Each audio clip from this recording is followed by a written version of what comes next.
And we are recording. Wonderful.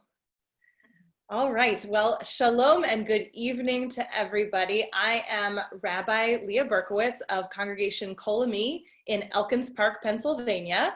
And I am delighted to present to you in partnership with the Central Conference of American Rabbis, which is the part of the Reform movement. We present a fireside chat with Sarah Hurwitz. Ms. Hurwitz is the author of Here All Along. I have my visual aid. Here All Along, Finding Meaning, Spirituality, and a Deeper Connection to Life in Judaism After Finally Choosing to Look There. And I have to say, an advanced copy of this book arrived at my synagogue several months ago. And my first thought was, this looks great, but how is this book different from all other books I've read about Judaism? Because I'm a rabbi and I've read quite a lot of them. And it turns out I really needed this one, especially at this moment. I found myself really drawn to and really heartened by Sarah's story, her call for greater Jewish literacy, and her argument that Jewish wisdom can still be relevant in a modern and perhaps in an untraditional life, though what really is traditional anymore. A little bit about Sarah.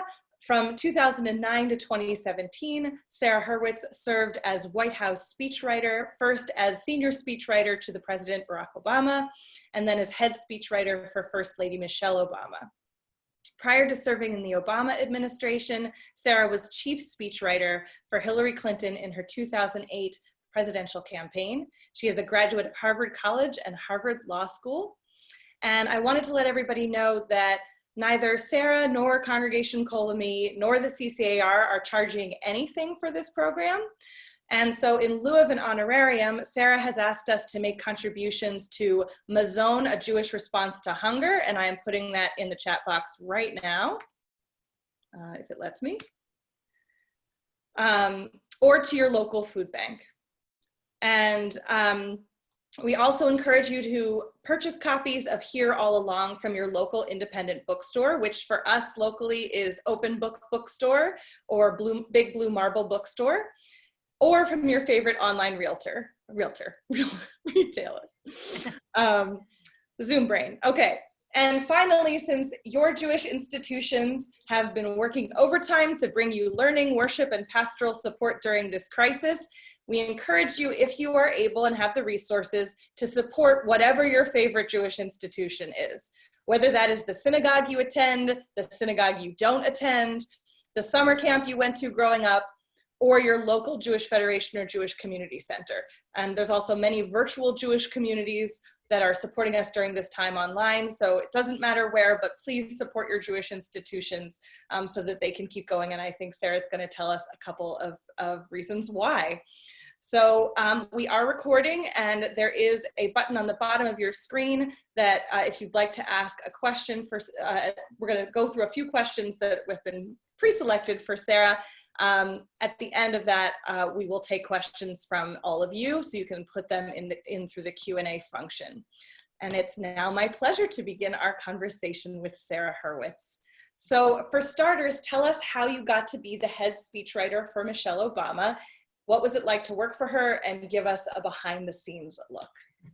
Well, first of all, thank you so much for having me. Thank you for hosting this, Rabbi Berkowitz. You're awesome. This is I cannot believe so many people have shown up, and I'm thrilled to be here. So, it's funny, I got my start in politics as an intern in Vice President Al Gore's speechwriting office in the summer of 1998. And the writers in that office helped me get my first job out of college, my first two jobs actually, both of which were total failures. In my second job, which was as a speechwriter for a US Senator, his chief of staff actually sat me down and said, I hear you applied to law school. Yeah, you should go. That would be a better fit for you than speechwriting, which was kind of painful to hear at age 23, but I really didn't know how to write speeches, so it was fair. When I was in law school, I met a guy named Josh Gottheimer, who is now a congressman from New Jersey, but at the time he was a law school classmate, and he had previously written speeches for President Clinton. Now he was in law school, and the two of us just started freelance speechwriting together, and he really taught me how you write to be heard rather than read, which are two very different skills. So we got jobs on General Wesley Clark's primary campaign for president in 2003. Clark lost. We got jobs on John Kerry's presidential campaign in 2004. Kerry lost. I got a job as Hillary's chief speechwriter in 2008. She lost. So just to keep track at home, it's 2 failed jobs, 3 losing campaigns, not looking great for me.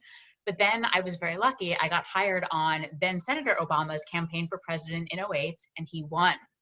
So I had been writing for him on that campaign, but I did on the side help Mrs. Obama with her 2008 convention speech. And we really got to know each other. And I just thought the world of her. We had a real connection. You know, when we won, we went to the White House and I was really there to write for him, but I would help her out on the side every so often. And after a couple of years, I just realized that I liked writing for her better. You know, I felt more at home in her voice. I was more interested in what she was talking about. So in a kind of surprising White House career move, including surprising probably to President Obama, I moved from writing for him to writing for her. And it was a joy working for someone, working for both of them. They're extraordinary people. I'll talk more about Mrs. Obama because I worked the longest for her. But, she is someone who knows who she is and she always knows what she wants to say. So the trick of being her speechwriter really was about sitting down with her before a speech and saying, all right, what do you want to say in the speech? And she would dictate paragraphs and paragraphs of vivid, edgy, moving, beautiful language. And I would type verbatim on my laptop because I really wanted to make sure I was getting down what she was saying because it was often so good.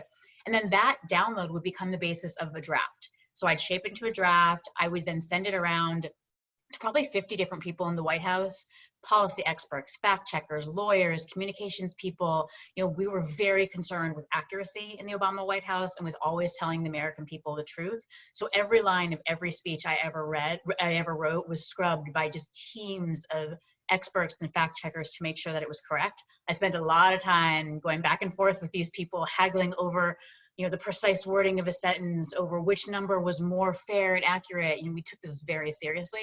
So once that process was done, I would send it to Mrs. Obama and she would edit. And then I would edit her edits and she would edit my edits. We would go back and forth, back and forth. She has the highest technical standards of almost anyone I've written for. Every transition had to be seamless. The structure had to be perfect. Every word she wanted to be sure was the exact word she wanted to use. And so she really made me up my game as a speechwriter. And she was just a joy. She's funny. She's warm. It's never a dull moment, but it was a lot of fun. So I feel tremendously grateful for that experience. That's wonderful. What a wonderful experience to have. It was great. Yeah. So it's quite a shift then to go from writing for the First Lady to writing a comprehensive book about Judaism. So why did you decide to do that? How did you get there from working at the White House?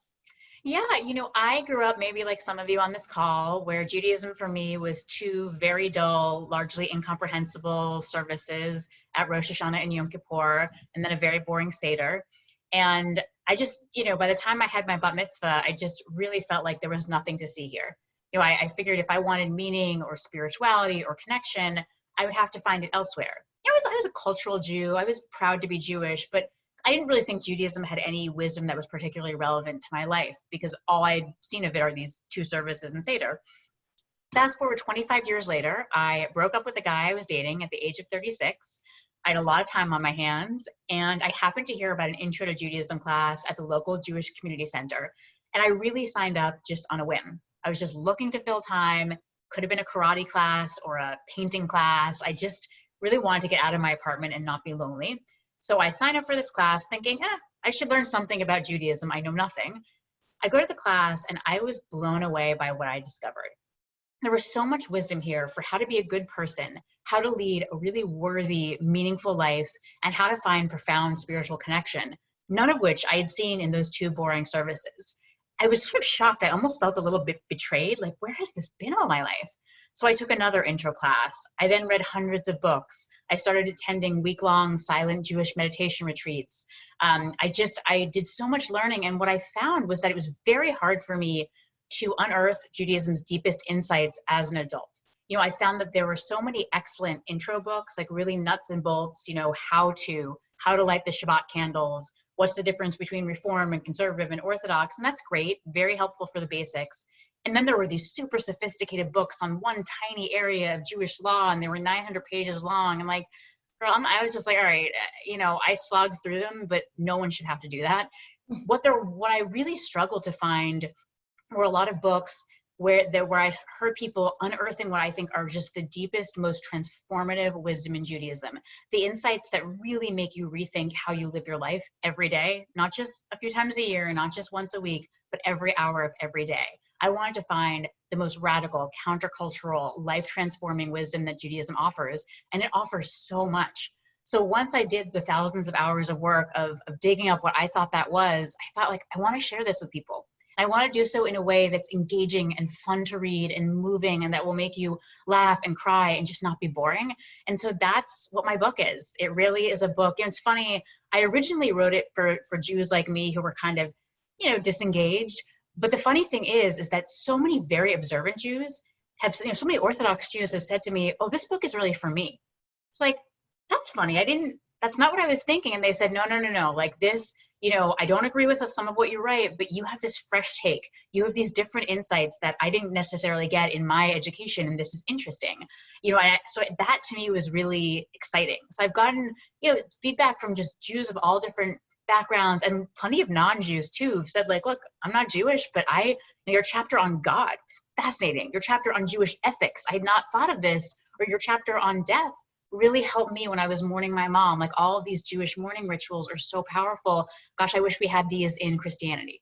So I think it's been really fun just to meet different people and share it with them and hear their feedback. It's been a real pleasure. Wonderful. Yes. I just I'm getting a lot of input right now that people were closed out. Apparently Zoom has put a limit on us that was different than the limit that we paid for. And I just want to offer a really sincere apology to, obviously you're all on, but if you have a friend who is trying to get on, especially because I can't simultaneously moderate this and answer all the people who are trying to get me. If you have a friend who's trying to get on and can't get on, we are recording. I am really, really sorry. We were told we could have 1,000 participants. They seem to have cut us off at 100. But this will be available for download through probably whatever Jewish institution you found this out through. We will be sending this recording to you. And again, I'm really, really sorry. And I'm going to have a talk with Zoom customer service tomorrow, but I can't do that right now. So we're just going to roll with it. But please tell everybody who's trying to get on to buy Sarah's book, because I want her to have more participants. No problem. Okay. Yes. So we are obviously in, I actually am curious as to what you call this time, and to what is this, especially as someone who writes as a speechwriter, what you're calling this time. But we're living in a scary moment, and I'd love to know from you, what do you think is the greatest piece of Jewish wisdom or the most important Jewish insight that you would share during this time? And I do also want to know if there's a name that you've given to the time. Oh my gosh, I don't even know what name I'd give this to this time.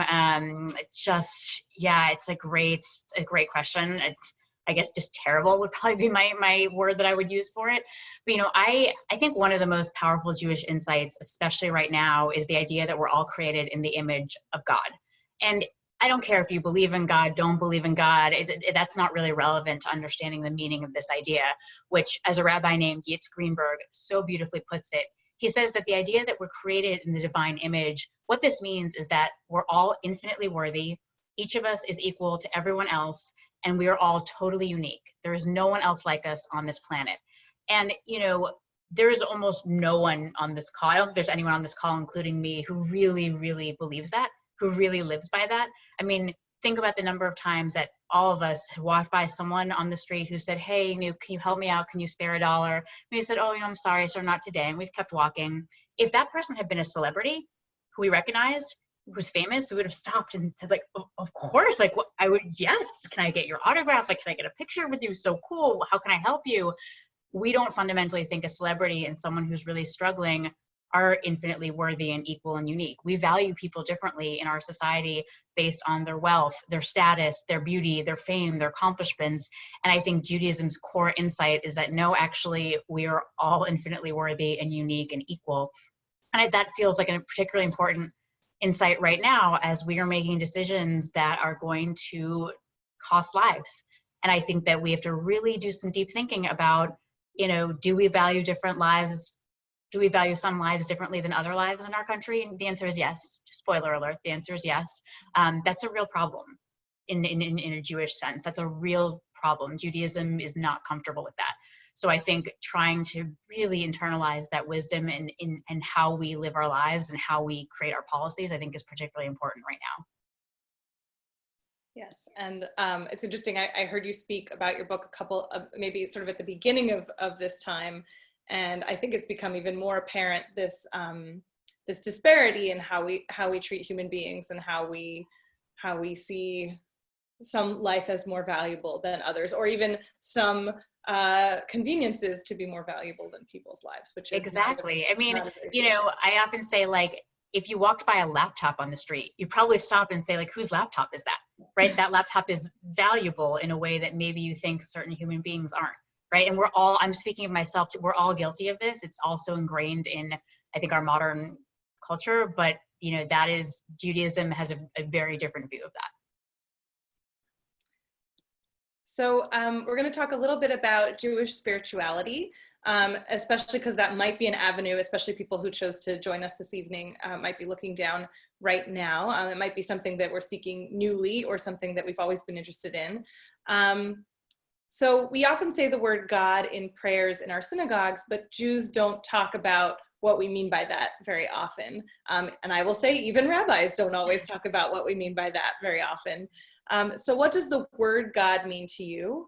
And what could it mean to Jews who struggle with faith at a time like this? And I'm actually going to throw in a question from our audience. Bill Hyman asks if you could tell us more about this phrase, "stay with me," that you used when you had difficulty praying. Yeah. So, you know, it's funny, growing up, I just, you know, attending services in my synagogue, I really assumed that the Jewish God was a being in the sky, gendered male, who controls everything and rewards people who are good and punishes people who are bad, and very much enjoys our repetitive prayers to him. And, you know, I didn't buy that at age 11, and I still don't buy it now. I think the mental gymnastics necessary for that to work are really beyond what I can tolerate. You know, we wind up down these paths of, okay, well, what about the Holocaust? Oh, God didn't perpetrate the Holocaust, people did. Okay, well, then what was God doing all day? Well, it's sort of complicated. A Christian friend of mine said, well, sometimes you ask God for things, but God says no. I'm like, okay, if there's a God who says no to an abused 6-year-old foster child who is pleading to be rescued, I am done with like that. I'm out.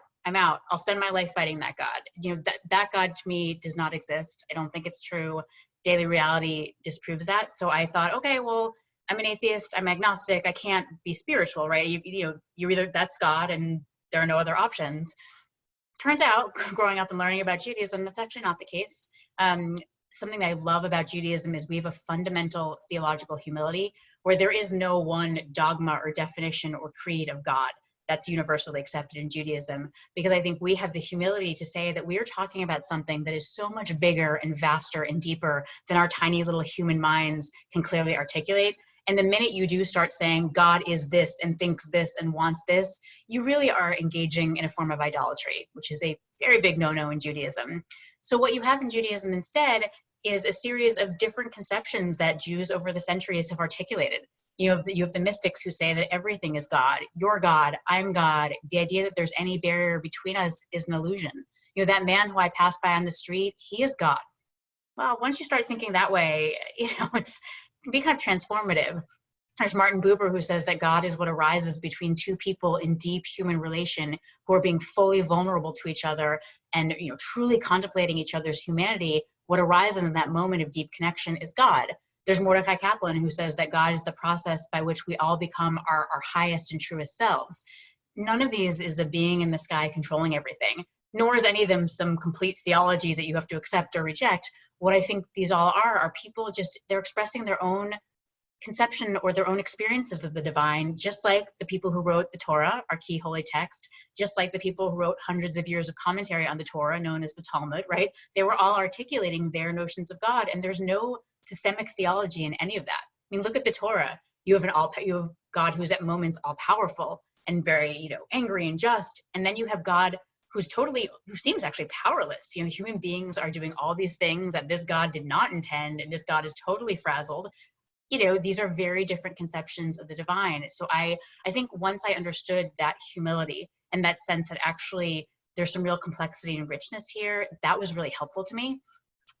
I will say that despite the diversity, I do think Jews have a sense that this, whatever this thing is, this divine, it does call us to behave in a certain way. And we do have a body of Jewish law that we think is, to some extent, how we're called to behave in the presence of whatever this is. So I think that is something that's, we obviously we engage with that differently, but that's what Judaism is.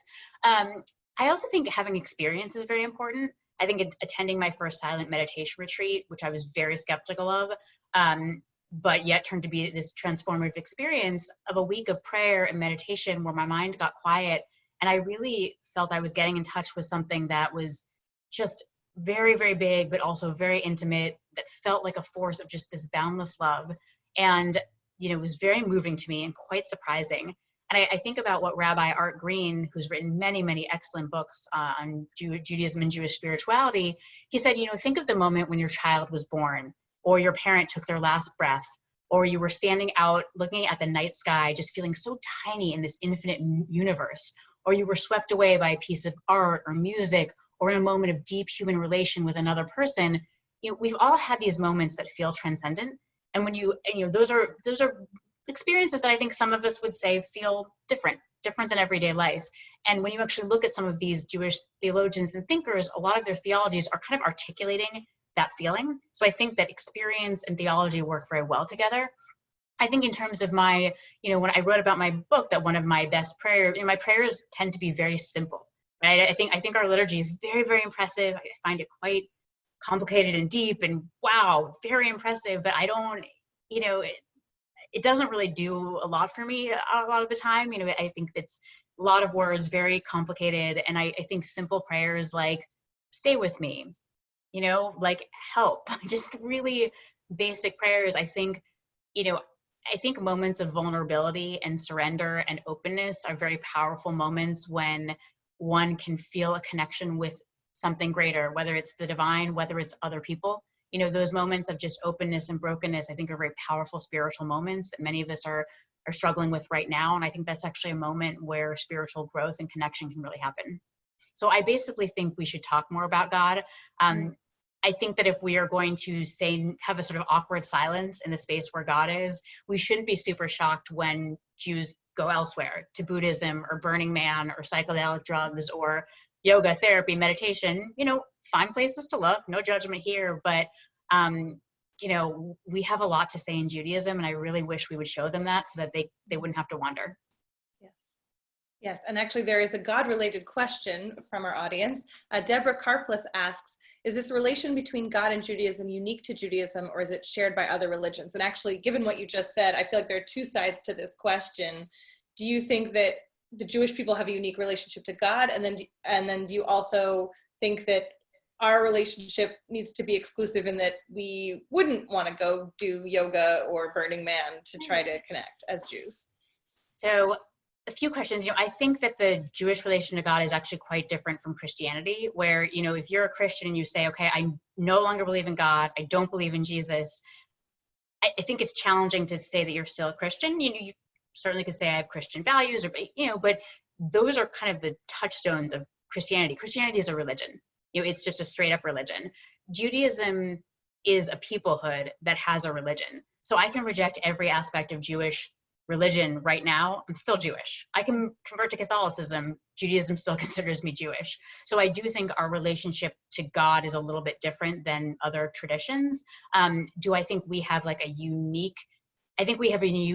way of connecting with the divine compared, based on sort of our traditions. And I think Jewish law is in many ways pushing us into situations where we connect with the divine, situations where we reach out to those who are vulnerable, situations where we take time off just to be away from all of our devices and the market society and kind of have a little bit of freedom. So that's a certain way that Judaism works to kind of have us connect with the divine. But I also think that people of other faiths have their own special connection and way of engaging with the divine. So I don't, that's sort of, and I think that they all have truth. I don't think one is better than the other. Judaism is mine, but I'm not going to you'll never hear me getting into an argument where I'm trying to claim that it's better than other traditions. So that is certainly not my opinion.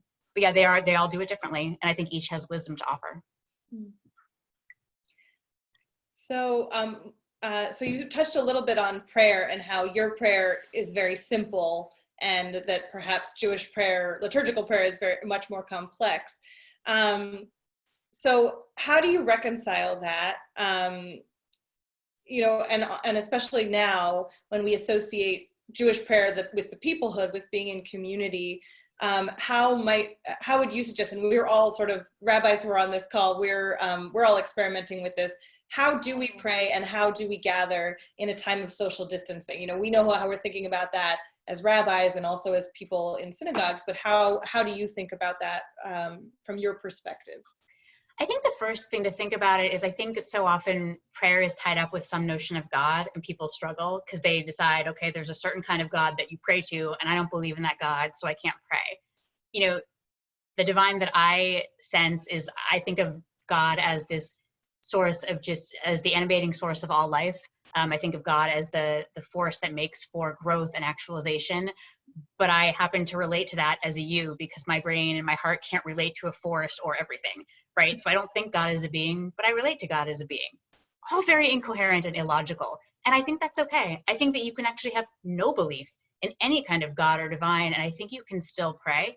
I think that prayer is often just the articulation of needs, of fears, of hopes, of feelings. It's simply it's an articulation, even if you're not sure where it's going. And I think we've made a mistake in American Judaism of convincing Jews that the only form of legitimate and authentic Jewish prayer is in a synagogue, scripted communal prayer with other people at certain times. That is certainly a central form of Jewish prayer, and a very, very important one. It is not the only authentic form of Jewish prayer. Open up the Torah. When our ancestors wanted to talk to God, they did not whip out a prayer book in a language they didn't understand. They just opened their mouths and started talking.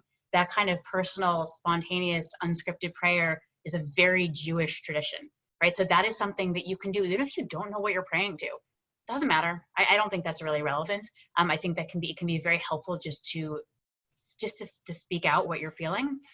There's also even amazing blessings practice that I think is really powerful, where we have blessings that we say to express gratitude, awe, wonder for things like the food we eat, just natural beauty in the universe. After going to the bathroom, to express gratitude for how our bodies work.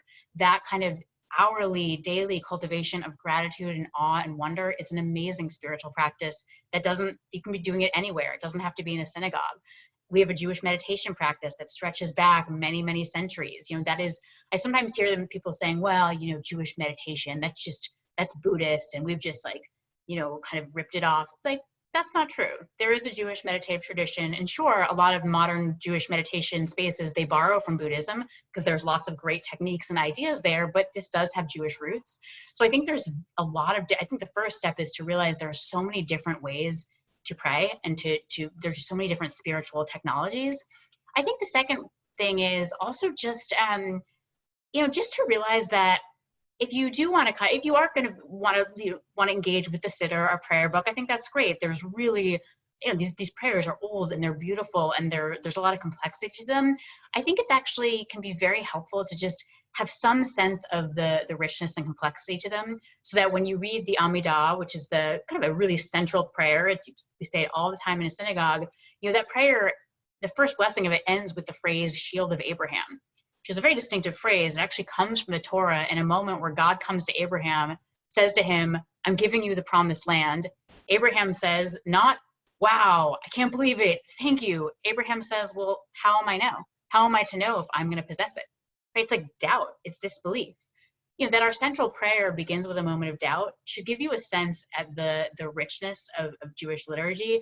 And I think once you start reading these prayers, you begin to see that there's a lot of fear being articulated, hope, anxiety, a sense of lack of control over one's life, and just really yearning to be helped and seen and taken care of. And even if I don't believe in the theology that's articulated by these prayers, I can very much identify with these poor people who are saying, okay, God, if we're really good, you'll put rain in our fields and our cattle will be okay. But if we're bad, everything will dry up and we'll be starving. It's like, I don't buy that theology, but man, do I share those feelings of feeling out of control, of yearning for safety and stability? Of course. That's very identifiable. So I think that, instead of getting caught up in the theology of our traditional prayers, it can be really helpful to instead focus on the yearnings in them and to really identify those yearnings in your own life, I think that can be very powerful. Yeah, there is a lot to explore in the prayer book, and I think looking both at the prayer book and at the Tanakh, the Bible, we do absolutely see things. We see feelings that are relevant, even if the experiences are totally different. Yes. A lot of wandering through the wilderness that I think we can kind of identify with right now. Right. So many of us find ourselves trying to be a little kinder and figuring out how to do the right thing in this challenging time, which is sort of a question of ethics. And you talk about how you thought you were a good person, but studying Jewish ethics made you realize that you weren't a great person. So tell us a little bit about that, and tell us where you are in that process now. Yeah, no, great question. I really did used to think like, oh, I'm a good person. I don't need religion to tell me how to be a good person. I'm not one of those people who's only going to, behave well if I think there's some big scary God who will punish me. Like, how small-minded. That was very small-minded of me, actually, because the truth is, once I started studying Jewish ethics, I realized that actually I was holding myself to a pretty low standard. The standard of modern secular life is you do you as long as you don't hurt others. The standard of modern American law is very much like, don't steal people's property, don't assault them, and don't infringe on their rights. You don't hear a lot about kindness, compassion, generosity, wisdom, maturity, like caring. Those are not things that secular law contemplates, and that's fine. It shouldn't. That's not really the role of secular law. But it does leave us with a very low bar of basically just doing whatever we can do legally, even if it's kind of hurtful or cruel or unkind. So, when I started studying Jewish ethics, I realized like, this is quite a high bar. And it's not just, oh, give to the poor, oh, speak kindly. It's like, speak kindly, and then here's like thousands of pages of commentary on precisely what that means. So you think, oh, I'm speaking kindly. And then you realize like, oh, no, actually, I do gossip sometime. And wow, that's really hurtful. Ooh. Or, oh, wow, when I'm in debates with people, I do sometimes frame things in a way that's kind of humiliating to them. I kind of shame them a little bit just to make them look bad because I want to win. Judaism's not so fond of that. They compare shaming to murdering someone because they say that when you're shamed, the blood drains from your face just as someone who's murdered.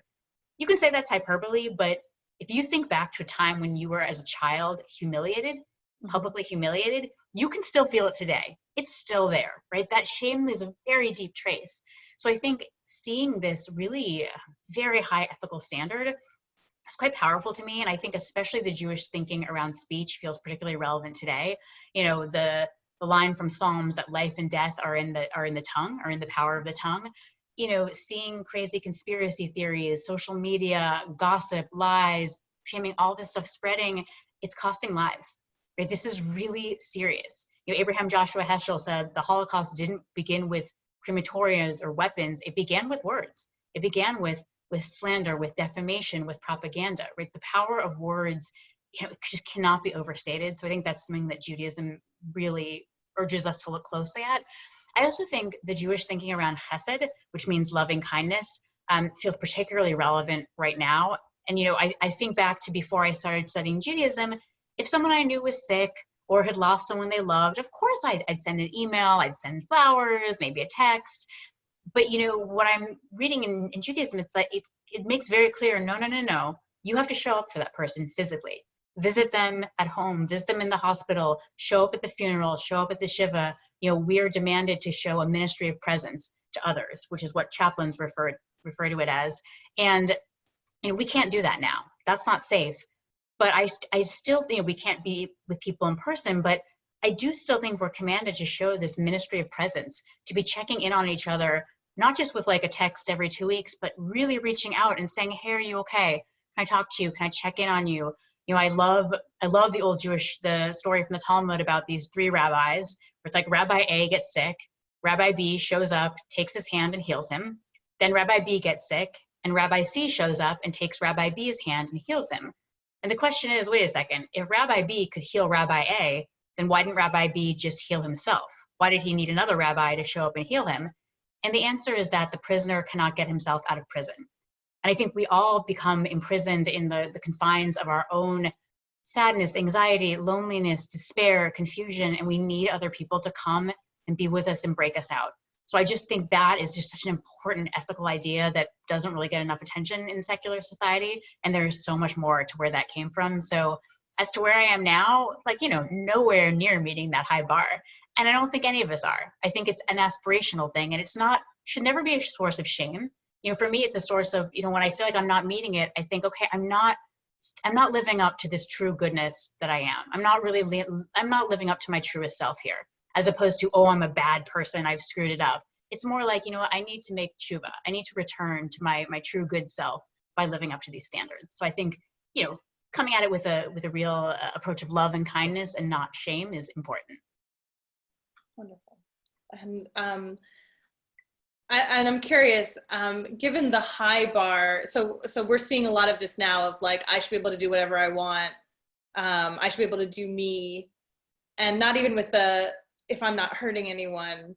What do you think a Jewish approach to, or a Jewish ethical, what do you think Jewish ethical texts would have to say about social distancing, about testing and healthcare and all of the things that are so important right now?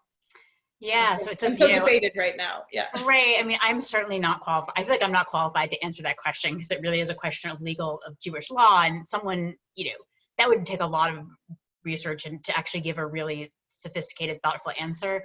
My very uninformed answer, just based on, you know, the little that I do know, you know, we obviously place a huge value on human life and on saving human life. You can basically, you know, they're basically all Jewish laws except for a few are suspended when comes a moment where you need to save a life. And so I think that saving human life should be the lens through which we view everything that we do now. That does not mean that we just let the economy fall to shambles, right? That will cost a lot of lives. So I think you have to really think about the needs of the economy and our healthcare system and all of that maximized to save the most lives possible. That to me feels like what would probably be the Jewish response. I don't get the sense that is our current national response. I wish that were different.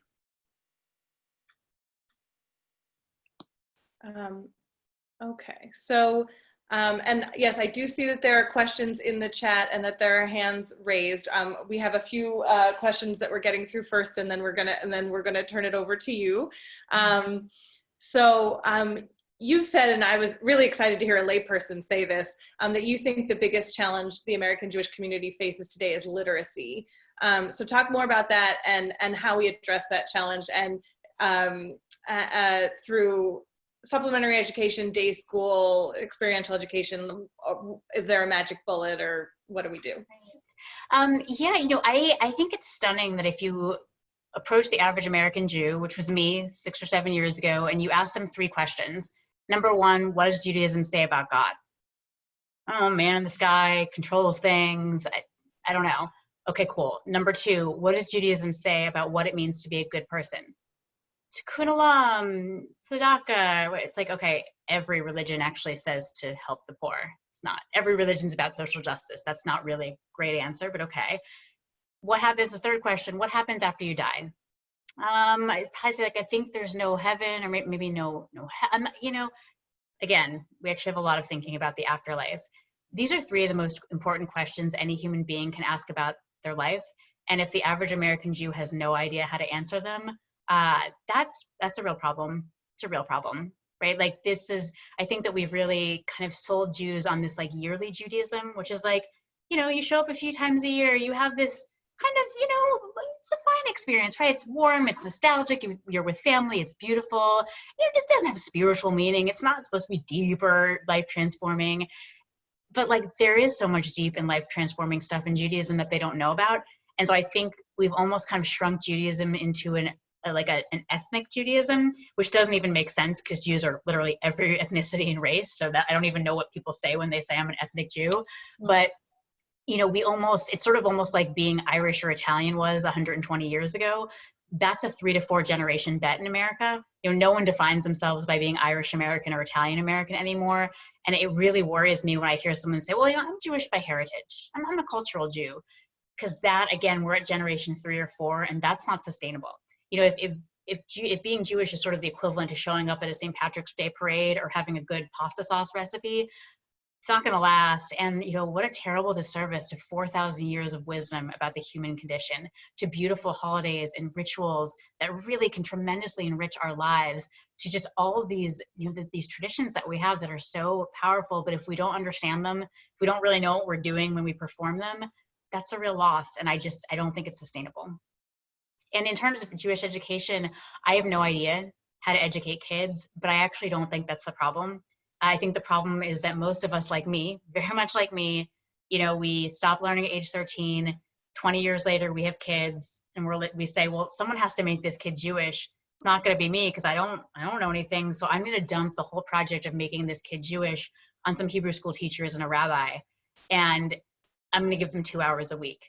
That's not fair, right? That's just not fair. You can't do that. So I think the actual answer is for us to grow up, right? For us to become adult Jews, and I wrote my book to help people with that, because no one has thousands of hours to study Judaism. That's crazy. People are so overwhelmed right now. They don't have 10 minutes. So I wrote my book in the hopes of saying, okay, I've spent 3,000 hours studying. I'm going to distill this into something accessible and moving and engaging that will then help you begin your own learning journey or continue your own learning journey. So that's sort of, I think we have to really, as adults, dig into this. Thank you for saying that, because I, as a Jewish professional, as a synagogue professional, I always feel a lot of pressure. Oh my gosh, we have to do everything in 2 to 4 hours a week, and it's very challenging. We do our best, and it really does come from adults passionately engaging with Judaism and inspiring the children as well. So you're a marketing and communications person. So basically, how do we get this message across? Obviously, your book is one way we're getting this message across. And how do you think we're doing on marketing Judaism to disengage Jews? And I want to add in a question from the chat. So what? Because I think this relates a little bit to the marketing and also to your previous conversation about literacy. What advice do you have for parents, both same religion and interfaith, to encourage their children to embrace and love being Jewish? So clearly Hebrew school is not an answer by itself, but how do we do it? It's funny, I don't know, because I'm not an educator or a parent, so I really can't answer that question. The only thing I can say is just, I think when kids see you loving and embracing Judaism, I think that really helps. It's not necessarily the total answer, right? But I think when kids see you excited about it and genuinely passionate about it, as opposed to like, oh, all right, we have to go to the service, it's Rosh Hashanah, we just have to do it. It's like, that doesn't really inspire confidence, right? Kids aren't really going to get excited based on that. So but I don't really know, because I don't have the expertise to answer that. It's a really important question though. In terms of marketing, I think that it's, understandably for many decades, I think there has been a message in some parts of the Jewish world, which is like, Judaism equals anti-Semitism plus Israel. And like, that's, it's a Judaism based on a sense that like, we're under siege, we're persecuted, our enemies hate us, and we need a state. And, we're going to really come together every time there's an anti-Semitic incident. And look, part of that really resonates with me, right? Anti-Semitism is real, is rising. It's a huge problem. Israel is a tremendously important part of what it means to be Jewish. It always has been. So those are very important things. But if those are the totality of Judaism, we shouldn't be shocked when people walk away. That can't be it. It does such a disservice to the rest of Judaism, the other 4,000 years of holidays, life cycle rituals, ethical wisdom, theological wisdom, culture, languages, history, arts, music. We have so much to offer in Judaism, and to shrink it down to 2 really complicated and difficult issues it's really disrespectful to Judaism. I think a better way to market Judaism you should be Jewish, because Judaism offers 4,000 years of beautiful wisdom about how to be human, about how to live a good life, about how to be a good person, and about how to find spiritual connection. I think that's a more inviting message than other messages. And we can turn to questions now from the audience. I feel like there's this eagerness to. So things are popping up all over the chat. So, so you mentioned Israel. How do you differentiate between your relationship to Jewish spirituality, holy literature, and morality, which you treasure, and your relationship to Israel? And that comes from Fred Kahn. Yeah. So I mean, I think they're connected, right? I can't imagine how I would disconnect them because Israel is such a central part of Judaism. So I don't see them as separate things. I think I just think they're very connected. I think for me, what frustrates me so much about how Israel is discussed today is that it's just reduced to these stupid, angry talking points, often lobbed by people who don't really know very much about Israel's history or politics or anything. And I find that so frustrating because this is complex and it's deep and it's really dishonored by that kind of angry, divisive conversation. And I find that very frustrating. I also find it very frustrating when people say to me, well, what about Israel? And it's said to me by people on the left and people on the right. And it's funny, no one has ever said to me, well, but what about America? You would never say that. America's a country. Well, what do you mean our industries, our languages, our history, our culture, or what are you saying? And I know what they're saying when they're talking about Israel, right? They're talking about the sort of, modern political conflict between Israelis and Palestinians. And it makes me very frustrated to see an entire country with an entire history shrunk down to one small piece of it. I find that very disrespectful. So I kind of find that frustrating. And I really wish that our conversation about Israel would be a lot deeper and richer. And, I think it could be a lot less divisive, actually. I think the current leadership in Israel does not make that easy, frankly, but, I hope for better times. Yeah, we do have to take both our own country and Israel. We need to look at the entire history and also hold both countries to very high moral and ethical standards. Absolutely. So Sayana asks, can our present situation be seen as an example of creative destruction, where the current synagogue edifice model will have to evolve to the new way of being community? Which I'm gonna translate, I think, as do you think the synagogue is over and there needs to be something to replace it, or can it evolve in some way to meet needs of people like you? It's a great question. When people say like synagogues are terrible, they're dead, I don't agree with that. I think that synagogues are working for many Jews and they're really centers of a very vibrant, connected life. So I don't, the broad brush saying synagogues are dead, I totally disagree. That's not borne out by reality. That said, I do think, only about a third of Jews belong to any kind of Jewish kind of institution, whether it's a synagogue or anything like that. So, they're not serving the majority of American Jews, or the majority of the American Jews, for whatever reason, are not members. And that worries me a little bit because community is very important to Judaism. And I kind of wonder, okay, if they're not connected to any Jewish institution, where are they getting that connection? So I actually am really curious about, there are these, such a diverse array of new Jewish institutions that are rising up, and I think serving Jews in just wildly different ways and very successfully. You have one table which is getting young Jews in their 20s and 30s to celebrate Shabbat together, and really in a thoughtful, rigorous way with lots of resources that they can really learn about Shabbat and understand the holiday. So I think that's powerful. You have groups like Beloved and At the Well in Brooklyn and in Detroit that are these kind of community engagement models that are really drawing in young people. So I think that's incredibly important. I do think the synagogue will probably have to evolve a little bit, just given that synagogues tend to be modeled on families with kids. And I think, 50% of American Jews, just like 50% of the overall population, are not married. So right away, that becomes a little complicated. And I think it's only about 39% of Jews ages like mid-20s to mid-50s actually has kids at home. So, these institutions maybe aren't serving some number of Jews. And I think we do have to figure out a way to get people from more diverse family backgrounds to feel included. So I think there's going to have to be some evolution. Whether this time of COVID will be the impetus for that, I don't know. I got out of the predictions game after the 2016 election, so I have no idea, but it certainly could. It certainly could be. I think it certainly could be. So I think this is a tack on to an earlier question on how you feel about so it says, do you see this uniqueness as reflecting the concept of Jews as being the chosen people of chosenness? So how do you respond to that idea of Jews as the chosen people?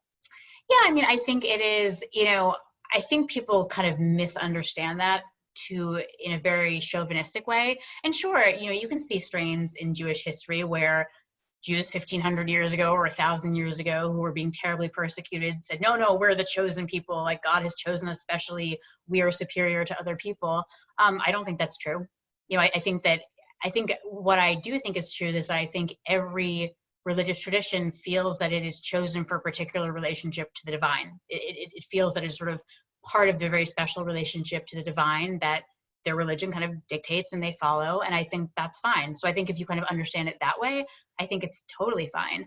I prefer to think of Jews as the choosing people. We're all Jews by choice. No one in America has to show up at a synagogue. No one has to do anything Jewish. We can all kind of do what we want. And so we are at a point where we really have to choose Judaism. And I feel like it's really distasteful to say this, and I don't like saying it, but there is a marketplace for religions in America.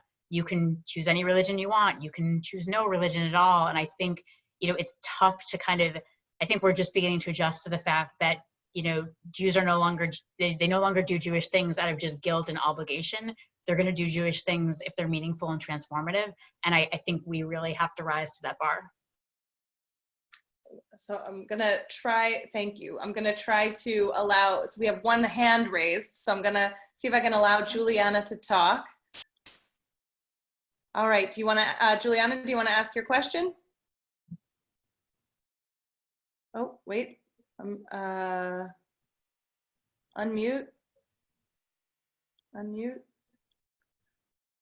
It is not letting me unmute you, so I think you'd have to unmute yourself. I'm going to give you a few seconds to do that, and then I'll have to go on to the next question. And also, if you can type it into the Q&A or the chat. Yeah, so we can also answer questions that way. So, all right. So that doesn't seem to be happening. Okay. All right. So Janet asks, after all of your Jewish learning, would you be a different type of speechwriter now? And I also want to just throw in there another question about speech writing from Ira. Did you enjoy writing speeches with other speechwriters or prefer to work alone? So 2 speech writing questions. I figured I'd mash them together. Yeah, no, that's great. So I actually was learning about Judaism while I was in the White House. And I have to say, it didn't really change my approach to speech writing in any way, but it definitely did make me feel like a lot of, I'm a speechwriter because I was a speechwriter because I believed in certain values and wanted to further certain causes. And I began to really see my work through probably more of a Jewish lens. When Mrs. Obama was speaking about the importance of educating girls in developing countries, what she was essentially saying is that these girls are infinitely worthy and they're equal to every girl on this planet. And each of them has this unique world of potential to offer, which is basically, she was saying these girls are created in the divine image. Like I began to kind of map my Jewish language onto these ideas that I was writing about. So I think it kind of helped me feel like my work was more rooted in Jewish values. In terms of writing together, my friend Josh and we did write together, and that is a very inefficient way to write. Once I became a speechwriter on my own, we always wrote in the Obama White House. It was always one writer, one speech, except for the State of the Union, which 2 people wrote together. One person did the foreign policy section and one person did the domestic policy section. But we were always helping each other. We're always bouncing ideas off each other, reading each other's drafts. It was a really collaborative, just wonderful group of people who are still some of my dearest friends on the planet. So certainly I would write a speech alone, but with a lot of help and support. Wonderful. Bill gave a shout out to your chapter called Give Shabbat a Chance as a first step for a family to practice Judaism in the house. So that also speaks to the question. Definitely. Judith asks, and I'd actually love to hear about your Shabbat practice, but I'll let them ask questions first. Judith asks, will you be working with the Crooked Media Group on the next election? First of all, I love Crooked Media. This is the Pod Save America media empire with John Lovett and Jon Favreau, and they are brilliant. I am so proud of them and what they've built, so I adore them. I don't have plans to work with them on the next election, although certainly if they asked me, I would help, but they seem to have it pretty well underhand. Like they seem to be kind of handling it quite well, so I'm just watching with a lot of pride and excitement about what they've built. I think it will be, hopefully, I think it'll be a force in this election. I'm a recent fan now of Love It or Leave It, so I'm very excited about the work that they're doing. Love It is very, very funny. Very smart. Merle asks, please define transformative as you use it. Yes. Oh, and Judith also says you could write for the female VP when we get one. Yeah, I could. That would be great. From your mouth to God's ears, Judith. Yeah, so transformative, what I mean is that greatly changing, just something that really changes you for the better. You know, so I don't mean change just for change's sake or change for the worse, but something that changes you in a way that helps you grow and helps you become more yourself. Thank you. Candace asks, what are some ways that speech writing differs from book writing, and is there one method that feels more natural? Yeah, so speech writing is very different from book writing, very different. Okay, I'm just gonna stop there. I just said very different, period. That was a sentence fragment. No one on this call was thinking, well, that was a sentence fragment, very ungrammatical. Right, because this is how spoken language works. When you're writing to be heard, it's ungrammatical. It doesn't conform to the laws of punctuation. You can be very loose and conversational, and a lot of it is carried along by good delivery. Writing to be read, which is book writing, you have to conform to all of the constraints of grammar and punctuation. It's a little bit more formal, and it can be more constraining. So for me, making that shift was actually quite challenging because suddenly I couldn't start every sentence with because. I couldn't just have random sentence fragments strung together by ellipses. That was pretty confining for me, I have to say. Definitely challenging. Yeah. Okay, so I'm gonna, this is gonna be our last question, so I'm gonna lump a few things together. Great. So Simone asks what you're reading now. I also want to know what you're writing or working on now. Yeah. And I did want to come back to this question of Shabbat, because I know that was something, and I know that's something I struggle with even as a Jewish professional. And I know a lot of us as rabbis or as congregational Jews struggle with. What have been your recent experiments in Shabbat practice? Yeah, so, I had an experiment with a pretty rigorous practice in the White House for a few months, which was amazing. And, since then, I don't really have a specific practice that's lasted for a number of months. Back before the pandemic, every few weeks, I have a really close group of friends who we would get together for Shabbat dinner at each other's houses. Sometimes we would go to a service, sometimes we wouldn't, it really depended. And that was just great. It's like my Friday nights were very much about that Shabbat experience.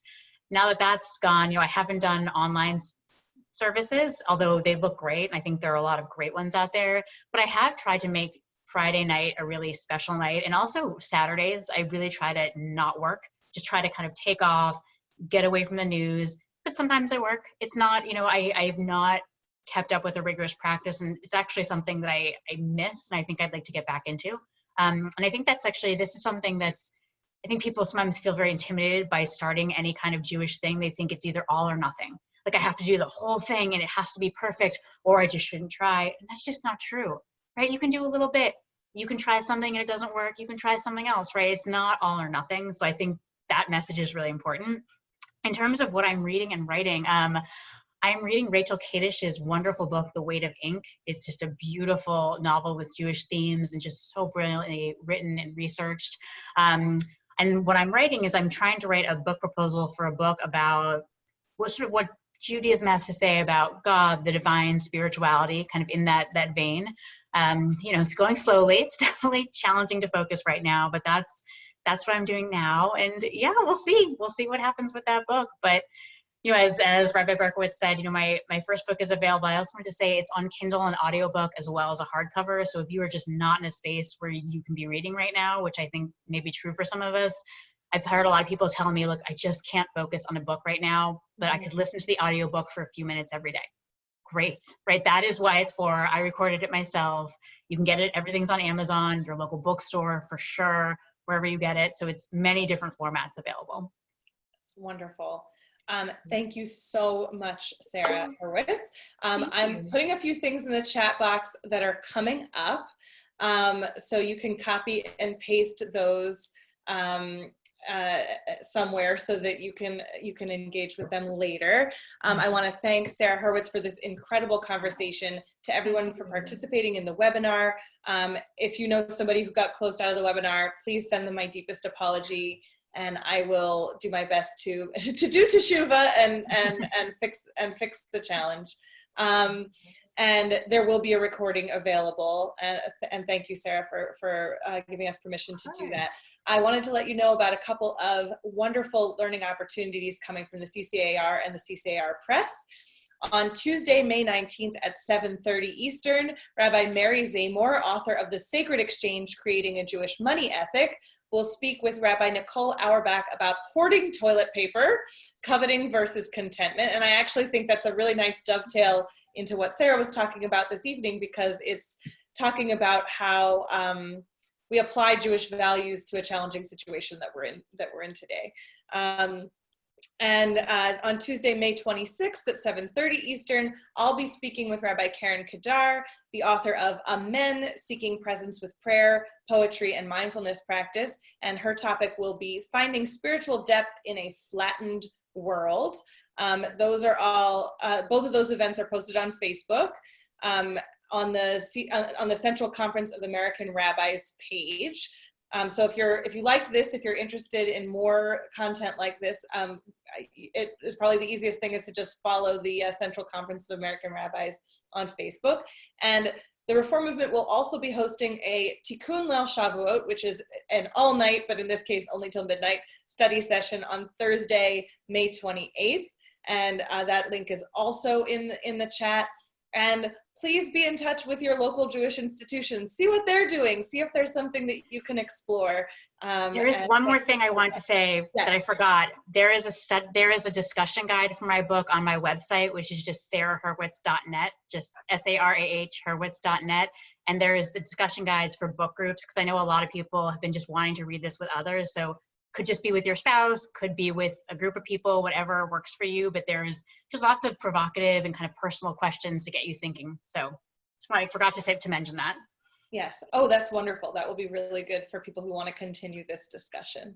So thank you very much. I'm going to stop the recording, but I will leave this open for a few minutes so people can copy the things they need to copy out of the chat box. Thank you everybody for joining us. Thank you so much, Sarah. And thank you, Rabbi Gordon, for trying to help moderate at the last minute. And I want to wish everybody a Shabbat Shalom. Shabbat Shalom. Thank you so much. You were great to be in conversation with you. And thank you all for coming tonight. Bye.